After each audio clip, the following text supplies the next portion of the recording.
Good morning to students. I am Mr. Potraju Srinivas, lecturer in Public Administration, SRNK Government Degree College, Banswada, District Kamareddy. Today we are going to discuss about evolution of Indian administration, especially Mauryan dynasty. భారతదేశ పరిపాలనా వ్యవస్థ యొక్క పరిణామం అనేటువంటి టాపిక్ని మనం third సెమ్లో ఈరోజు discuss చేద్దాం. భారతదేశంలో పరిపాలనా విధానం అనేది ఏ విధంగా అభివృద్ధి చెందుకుంటూ వచ్చింది ఫ్రమ్ ది ఆన్సియంట్ పీరియడ్, ప్రాచీన కాలము నుండి ఈ రోజు వరకు ఏ విధంగా క్రమక్రమేణా అభివృద్ధి చెందుకుంటూ వచ్చిందన్న సంగతిని పరిశీలించాల్సినటువంటి అవసరం ఉన్నది. ఎందు గురించి అంటే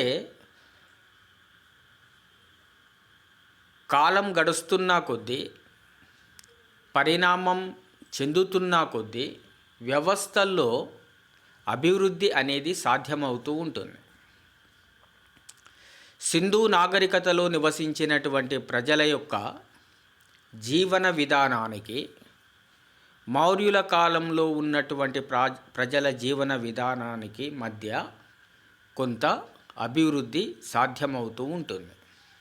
అదేవిధంగా మౌర్యుల కాలము నుండి గుప్తుల కాలానికి, గుప్తుల కాలంలో నుండి రాజపుత్రుల కాలంలోనికి, రాజపుత్రుల యుగం నుంచి ఢిల్లీ సుల్తానుల పరిపాలన కాలం నాటికి, తర్వాత మొఘళ్ళు, బ్రిటిష్ పరిపాలన, ప్రస్తుతం స్వతంత్ర భారతదేశంలో పరిపాలనా వ్యవస్థ ఈ విధంగా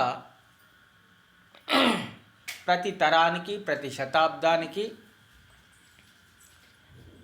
ఉన్న వ్యవస్థ కంటే ఇంకా అభివృద్ధి చెందుకుంటూ పరిపాలనా వ్యవస్థ పరిణామం చెందడం జరుగుతూ ఉంటుంది. ఈ విధంగా ఈ పరిపాలనా వ్యవస్థలో భాగంగా పూర్వకాలంలో ప్రసిద్ధమైనటువంటి ప్రాముఖ్యత కలిగినటువంటి కొన్ని సామ్రాజ్యాలలోని పరిపాలనా విధానాన్ని మనం ఈరోజు డిస్కషన్ చేద్దాం.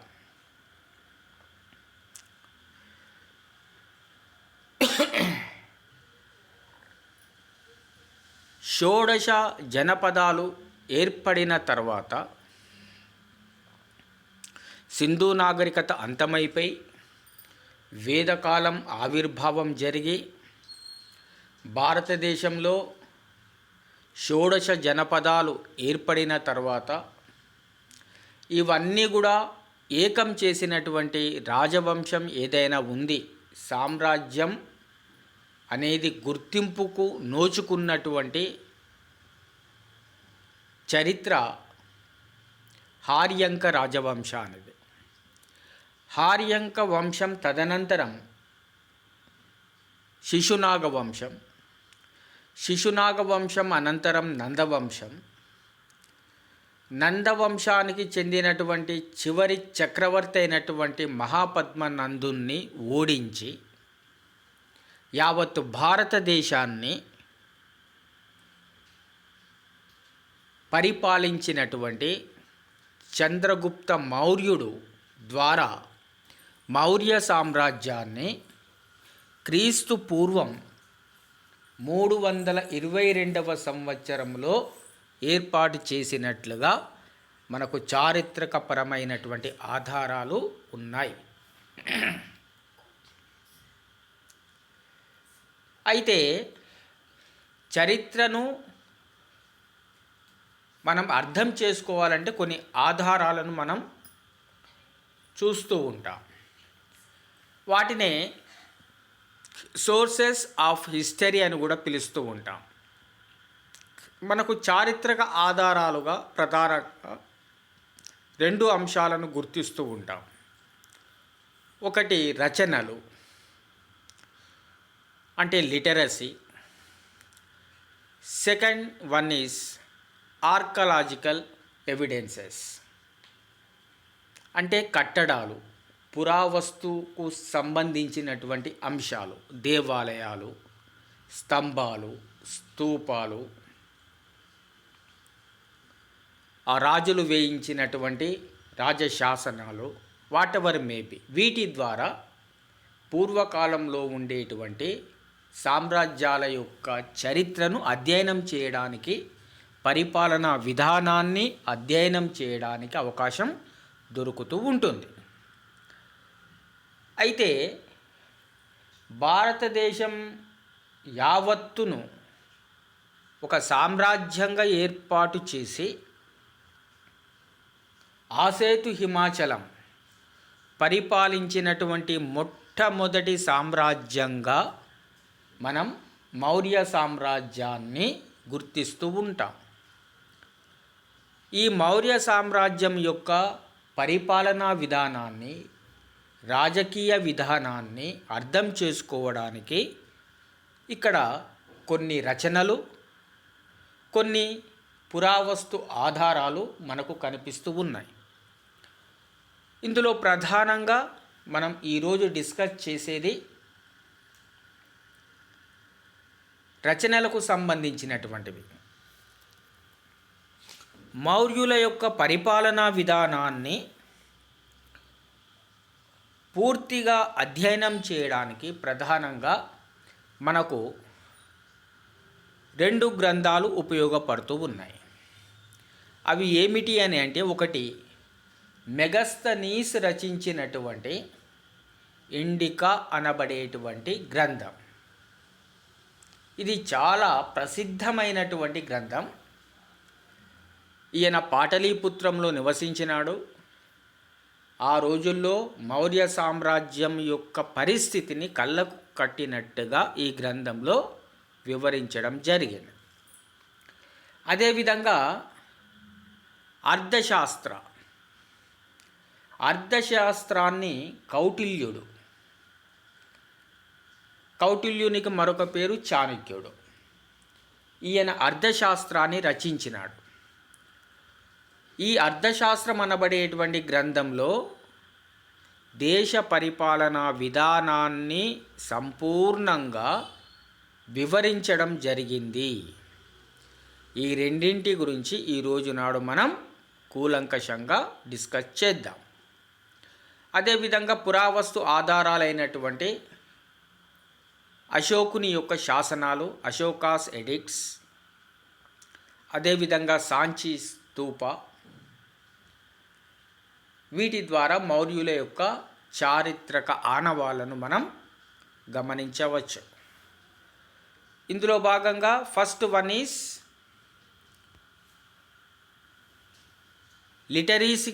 లిటరసీకి సంబంధించినటువంటి ఇండికా అనబడేటువంటి గ్రంథం.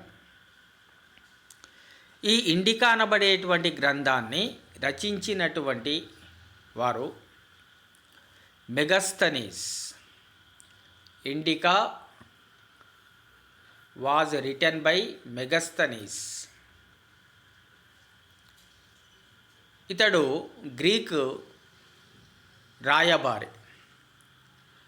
ఈయన పాటలీపుత్రంలో 5 years he lived in Pataliputra for 5 years. His book described that is the Indica. ఈ ఇండికా అనబడేటువంటి గ్రంథంలో అడ్మినిస్ట్రేషన్ ఆఫ్ పాటలీపుత్ర అనేటువంటిది గొప్ప సామ్రాజ్యం. ఆ పాటలీపుత్ర అనేటువంటిది సామ్రాజ్యానికి రాజధాని. ఈ పాటలీపుత్రం యొక్క పరిపాలనా విధానాన్ని గురించి తెలియచేయడం జరిగింది. అదేవిధంగా మౌర్యుల కాలం నాటి ప్రజల యొక్క ఆర్థిక స్థితిగతుల గురించి, ఎకానమీ గురించి ఈ గ్రంథంలో తెలియచేయడం జరిగింది. అదేవిధంగా customs and religion of the people, ప్రజల యొక్క ఆచార వ్యవహారాల గురించి ఈ గ్రంథంలో మెగస్తనీస్ తెలియచేయడం జరిగింది. ఇప్పుడు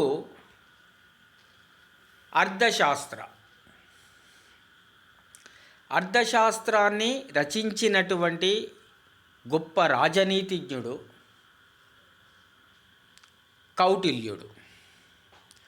కౌటిల్యుడు చంద్రగుప్త మౌర్యునికి గురువు. కౌటిల్యుని యొక్క ప్రేరణతోటే చంద్రగుప్త మౌర్యుడు క్రీస్తు పూర్వం 322వ సంవత్సరంలో చివరి నందవంశపు రాజైనటువంటి మహాపద్మ నందుని ఓడించి పాటలీపుత్రాన్ని రాజధానిగా చేసుకొని భారతదేశాన్ని పరిపాలించడం జరిగింది.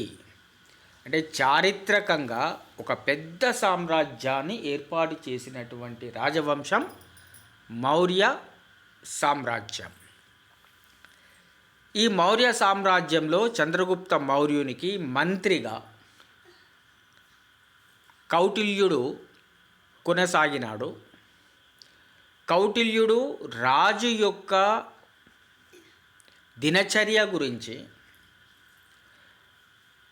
రాజ్యం యొక్క విధానాల గురించి, పరిపాలనా విధానం గురించి, ప్రజల పరిస్థితుల గురించి సంపూర్ణంగా వివరించినటువంటి గ్రంథం అర్థశాస్త్రం. అర్థశాస్త్రం అనగానే మనం సాధారణంగా ఎకనామిక్స్ అని అనుకుంటాం, కానీ రాజు యొక్క అర్థం, పరిపాలనా విధానాన్ని ఈ గ్రంథం సంపూర్ణంగా తెలియచేసేటువంటి పరిస్థితి ఉన్నది. Arthashastra was written by Kautilya or Chanakya. అర్థశాస్త్రాన్ని కౌటిల్యుడు, అతనికి మరొక పేరు చాణక్యుడు రచించడం జరిగింది. ఇది దాదాపుగా 6000 పేజీలతోటి నింపబడి ఉన్నటువంటి గ్రంథం. ఇందులో 15 అధికరణాలు, 149 అధ్యాయాలు, 180 ప్రకరణలుగా విభజించడం జరిగింది. దాదాపుగా 6000 వెర్సెస్లో, మెయిన్స్ పేజెస్లో ఈ గ్రంథం ఉన్నది. ఈ గ్రంథంలో అడ్మినిస్ట్రేషన్ గురించి,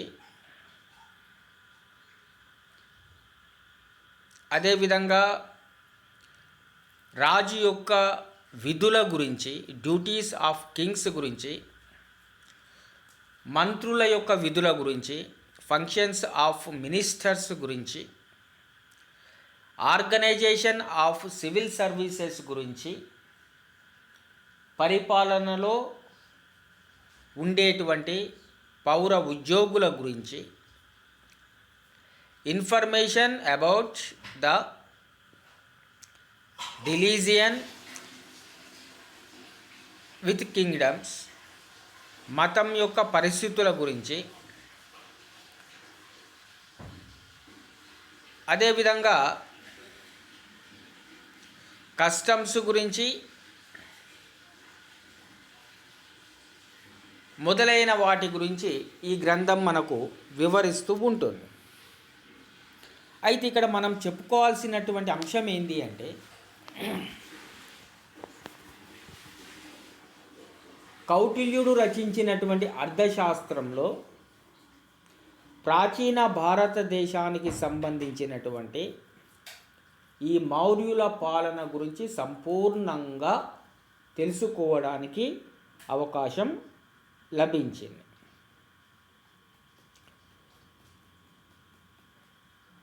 రాజ్యపాలన సిద్ధాంతాలను, విధానాలను ఇది పూర్తిగా వివరించింది.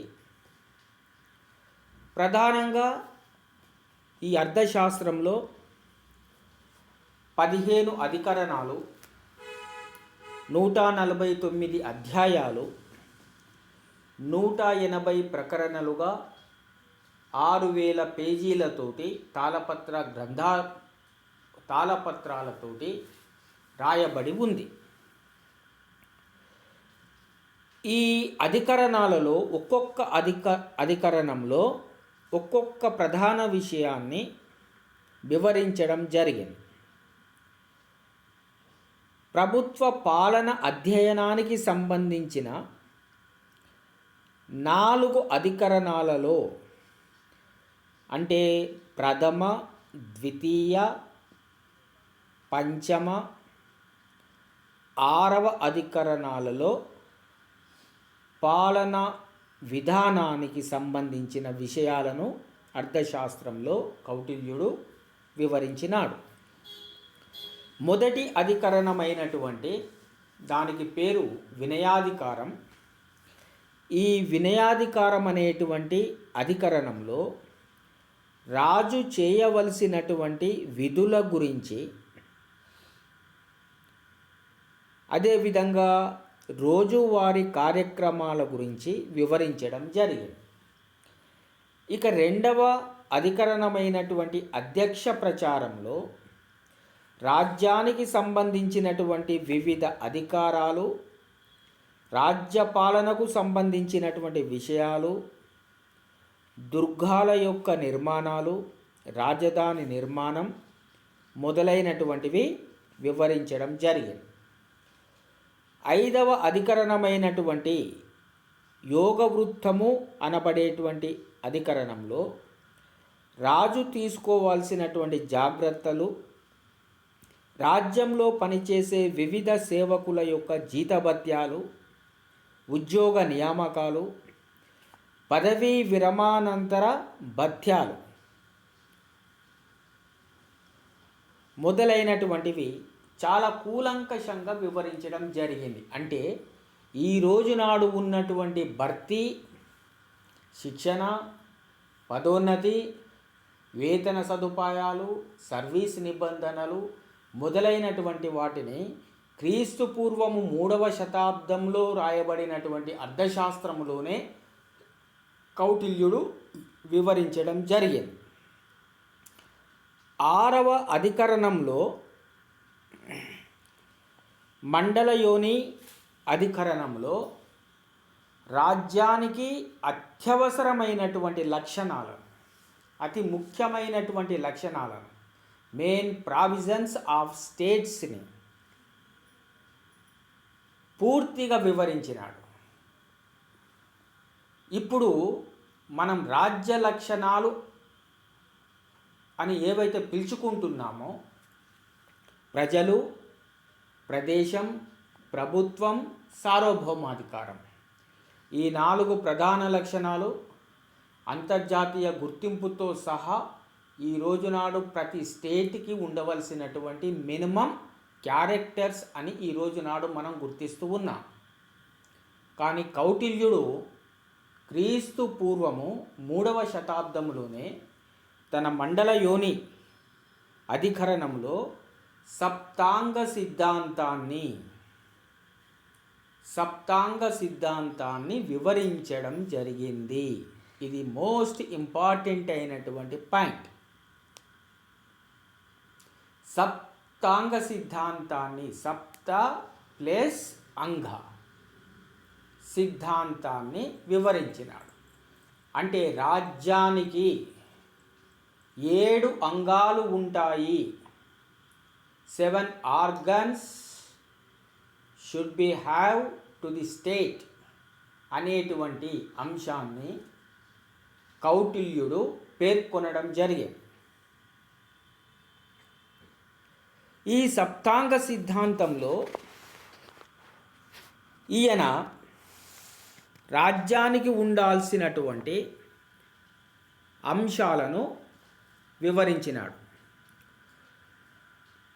కౌటిల్యుని యొక్క సప్తాంగ సిద్ధాంతాన్ని గనక గమనిస్తే ఒక చక్రంపై ఆధారపడిని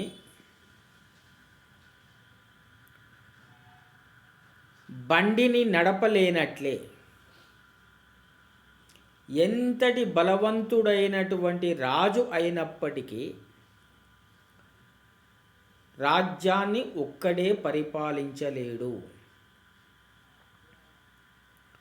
కాబట్టి రాజు ఒక్కడే ముఖ్యము కాదు రాజ్యానికి, మిగతా అంగాలు కూడా తప్పనిసరిగా ఉండాలి అని మొట్టమొదటగా పేర్కొనినటువంటి గొప్ప పరిపాలనా శాస్త్రవేత్త రాజనీతిజ్ఞుడు కౌటిల్యుడు అని మనం చెప్పుకోవచ్చు. కౌటిల్యుని యొక్క సప్తాంగ సిద్ధాంతంలోని 7 సిద్ధాంతాల గురించి ఇప్పుడు మనం చూద్దాం. ఇందులో నెంబర్ 1 కింగ్, రాజు లేకపోతే స్వామి అని కూడా పిలుస్తారు. రాజు అనేవాడు గొప్ప వంశంలో జన్మించి ఉండాలి, దైవ సంపద బుద్ధి సంపద కలిగి ఉండాలి, ధర్మాన్ని కలిగి ఉండాలి, పేదలను ఆదుకోవాలి, వృద్ధులను ఆదుకోవాలి, సత్యాన్ని పలకాలి, విశాలమైనటువంటి దృష్టి ఉండాలి, ఆటుపోట్లను తట్టుకునేటువంటి శక్తియుక్తులు ఉండాలి, దూరదృష్టిని కలిగి ఉండాలని, అదేవిధంగా అన్నింటికంటే ముఖ్యంగా రాజు ప్రజల యొక్క ఆదరాభిమానాలను పొంది ఉండాలి. కాబట్టి ప్రతి రాజుకు తప్పనిసరిగా కొంత శిక్షణ తీసుకోవలసి ఉంటుంది అని ఈయన పేర్కొనడం జరిగింది. ప్రధానంగా ఆ రోజుల్లో దోపిడీ దొంగల నుండి, విదేశాల నుండి యుద్ధ భయం అనేటువంటిది ఉండేది. వాటి నుండి రాజు ఏ విధంగా మెసలుకోవాలనేటువంటి సూత్రాలను తెలుసుకోవాలి అని కౌటిల్యుడు పేర్కొనడం జరిగింది. కాబట్టి రాజ్యానికి అత్యంత ముఖ్యమైనటువంటి అంగము ఏదైనా ఉంది అంటే అది రాజు. రెండవది అమాత్యుడు, దీనిని మంత్రి అని పిలుస్తాం, మినిస్టర్. రాజుకు సలహాలను ఇవ్వడం కోసం తప్పనిసరిగా అమాత్యుడు లేక అమాత్యులు అనబడేటువంటి వాళ్ళు ఉండాలి. ఎందు గురించి అంటే రాజు తర్వాత అమాత్యునికే గొప్ప హోదా ఉంటుంది. మంత్రి ప్రధానమైనటువంటి బాధ్యత ఏమిటి అంటే రాజుకు వివిధ విషయాలపై సలహాలను ఇవ్వాలి. వీళ్ళు 4 కంటే ఎక్కువ ఉండవచ్చు. మంత్రిగా నియమితుడయ్యేటువంటి వ్యక్తి వ్యక్తిగతంగా సచ్చీలుడై ఉండాలి, సమర్థుడై ఉండాలి. రాజు తీసుకున్నటువంటి మంత్రి పరిషత్తు తీసుకున్నటువంటి రహస్యాలను కాపాడడంలో దిట్టగా ఉండవలసినటువంటి అవసరం ఉన్నది అని పేర్కొనడం జరిగింది. ఈ విధంగా రాజు, సెకండ్ వన్ ఈస్ మంత్రి. మూడవది జనపదం. రాజు మంత్రులు ఎక్కడ ఉంటారు? ప్రదేశంలో ఉంటారు.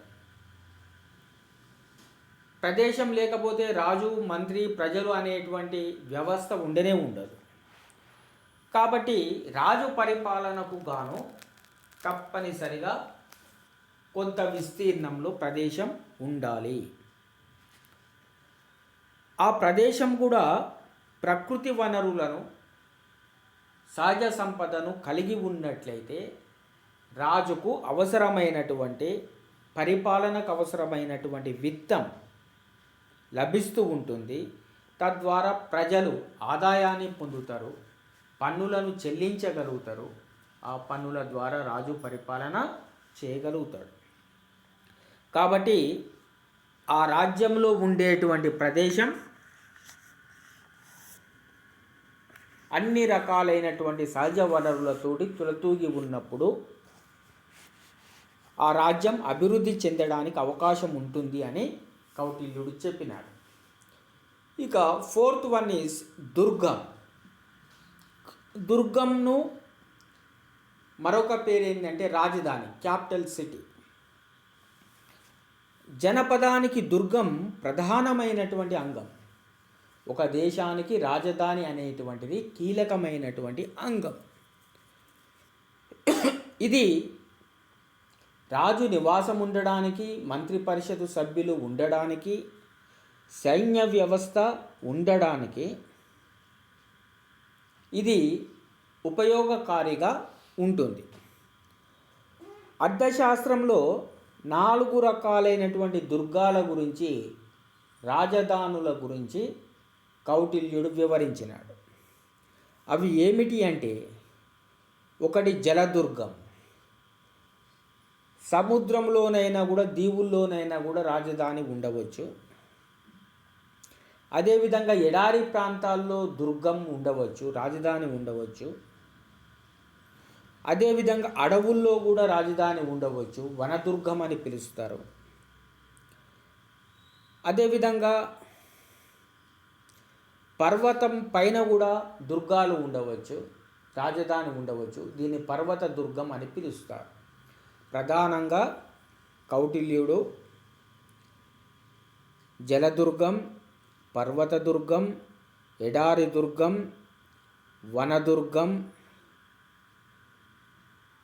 అదేవిధంగా జల పర్వత దుర్గం, జనపద రక్షణకు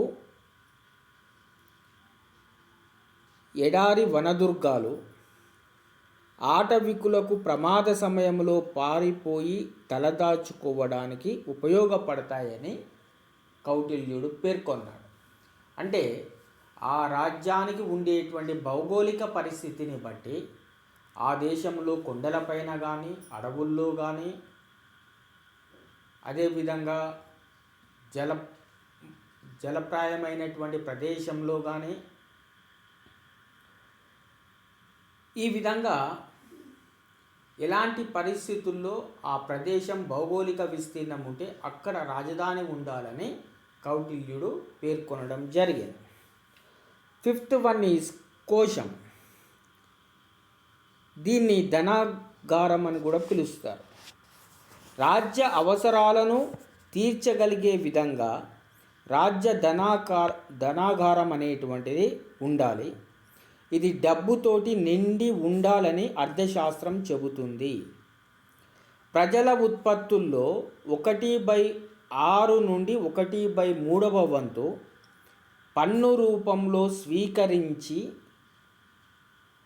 తగిన ధనం సేకరించుకొని తద్వారా పరిపాలనకు అవసరమైనటువంటి ఖర్చులను నెరవేర్చుకోవాలని పేర్కొనడం జరిగింది.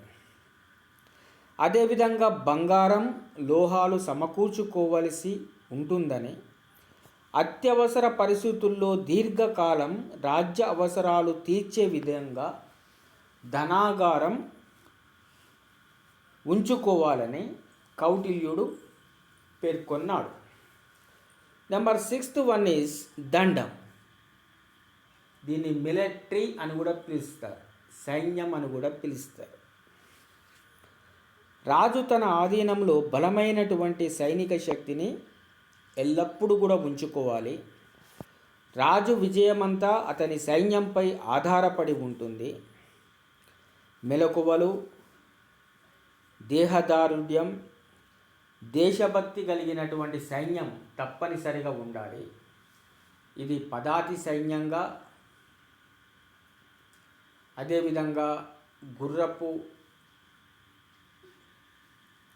అశ్వదళంగా, ఆ రోజుల్లో గజదళంగా కూడా సైన్యం వివిధ రూపాల్లో ఉండి రాజ్య అవసరాలను, రాజ్య రక్షణను చూస్తూ ఉండేది. లాస్ట్ వన్ ఈజ్ మిత్రుడు లేకపోతే స్నేహితుడు. ఈ రోజుల్లోనైతే మనం అంబాసిడర్ అని కూడా పిలుస్తాం. విదేశాలతో మిత్రత్వం వహించడం, దేశం లోపల కూడా ఉండేటువంటి వివిధ ప్రధానమైనటువంటి వ్యక్తులతోటి స్నేహంగా ఉండడం అనేటువంటిది రాజ్యం యొక్క మంచి లక్షణం అని పేర్కొన్నాడు. పాలెగూడు లాంటి రాజకీయ వ్యవస్థలో రాజుకు మిత్రులు తప్పనిసరిగా ఉండాలని, రాజు మిత్రులు శాశ్వతమైన వారుగాను ఇతర రాజ్యాల రాజకుమారులై ఉండాలి అని పేర్కొనడం జరిగింది. ఈ విధంగా కౌటిల్యుని యొక్క సప్తాంగ సిద్ధాంతంలో రాజ్య పరిపాలనా వ్యవస్థ గురించి కౌటిల్యుడు సంపూర్ణంగా వివరించడం జరిగింది. భారతదేశ పరిపాలనా వ్యవస్థకు ఈ దేశంలో ఉండేటువంటి పరిపాలనా వ్యవస్థ పరిణామానికి మొదటి కేంద్ర బిందువు మూల స్తంభం ఏదైనా ఉంది అంటే మనం అర్థశాస్త్రాన్ని తప్పనిసరిగా తెలుసుకోవాల్సినటువంటి అవసరం ఉంది. అర్థశాస్త్రం అనేది మొట్టమొదటగా మన దేశంలో ప్రభుత్వ పరిపాలనా వ్యవస్థను పరిచయం చేసినటువంటి, అభివృద్ధి చేసినటువంటి గొప్ప గ్రంథంగా మనం గుర్తిస్తూ ఉన్నాం. తద్వారా ఈ కౌటిల్యుని యొక్క సహకారంతో మౌర్య సామ్రాజ్యం క్రీస్తు పూర్వం 322వ సంవత్సరంలో చంద్రగుప్త మౌర్యుని చేత స్థాపించబడింది అని మనకు చరిత్ర తెలియజేస్తూ ఉంది. చంద్రగుప్త మౌర్యుని తర్వాత మౌర్య సామ్రాజ్యంలో గొప్ప రాజులుగా బింబిసారుడు, అశోకుడు పరిపాలన చేసినారు. వీరి కాలంలో రాజ్యం ఏ విధంగా ఉండేది, రాజ్యంలో ఉండేటువంటి రాజు యొక్క పాత్ర ఏమిటి, రాజ్యాన్ని ఎన్ని భాగాలుగా అంటే ఎన్ని రాష్ట్రాలుగా విభజించినారు, రాష్ట్రాలను మరికొన్ని చిన్న భాగాలుగా అంటే ప్రస్తుతం ఉండేటువంటి జిల్లాలుగా ఏ విధంగా విభజించినారు, జిల్లాలను మరికొన్ని భాగాలుగా ఏ విధంగా వివరించినారు, గ్రామాల పరిస్థితి ఏమిటి, మౌర్య సామ్రాజ్యాలలో ఉండేటువంటి ప్రముఖ నగరాలైనటువంటి పాటలీపుత్రం, ఉజ్జయిని, తక్షశిల, కౌశాంబి, సువర్ణగిరి మొదలైనటువంటి నగరాల యొక్క పరిపాలనా విధానం గురించి, మౌర్యుల యొక్క సైన్య పరిపాలనా విధానం గురించి నెక్స్ట్ వీడియో క్లాస్లో మనం